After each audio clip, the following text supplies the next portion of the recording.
G'day peoples and non-peoples of the internet, I'm Ghost Ion and welcome to the first Ion Teenies. Here I want to talk about the Song of the Deep novel that accompanies the game of the same name.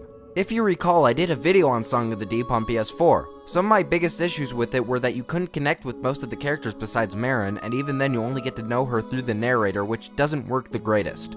Now if you didn't know that there was a novel, don't feel too bad because I only found out about it because it was on display at a GameStop one time.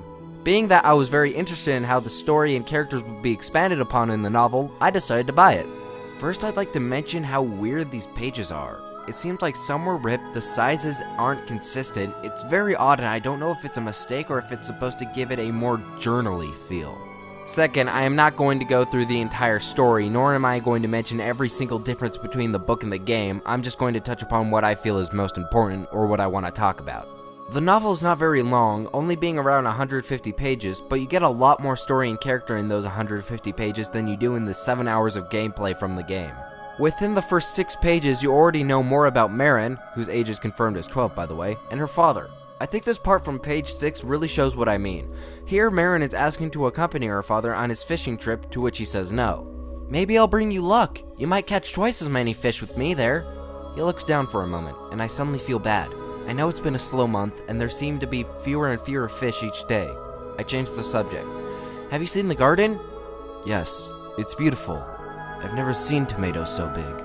This shows that Marin cares about her father's feelings, and it gives you a sense that her father is thinking about something other than just the fish. Marin's mother is talked about too. She died when Marin was younger, but she is brought up a lot, so she's basically a main character, as opposed to the game where she is never mentioned.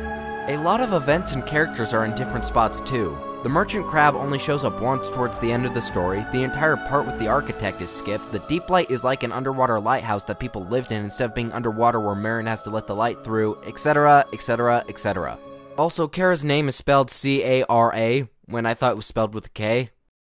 Oops. Now, the book isn't perfect. It was written by Brian Hastings, an employee at Insomniac who's never written a book before, and yeah, it shows. The pacing is off at times. There are points where Marin will be out of her submarine but then suddenly exited again without any indication that she's returned to it, and overall it does feel like a first book. But hey, the book is interesting enough that it kept me going, and it's reasonably short, which allows me to deal with odd things like the font randomly changing at points. Personally, I'd recommend it more than I'd recommend the game. Again, it's not a bad game, but there were a lot of problems with it and the characters were pretty shallow, so I think that the book is better. If you want to see my review on Song of the Deep on PS4, stick around for the outro where there will be a link, or click the link in the description. Good night, peoples and non-peoples of the internet. Thank you for watching, and don't forget to stay fabulous. Roll the outro!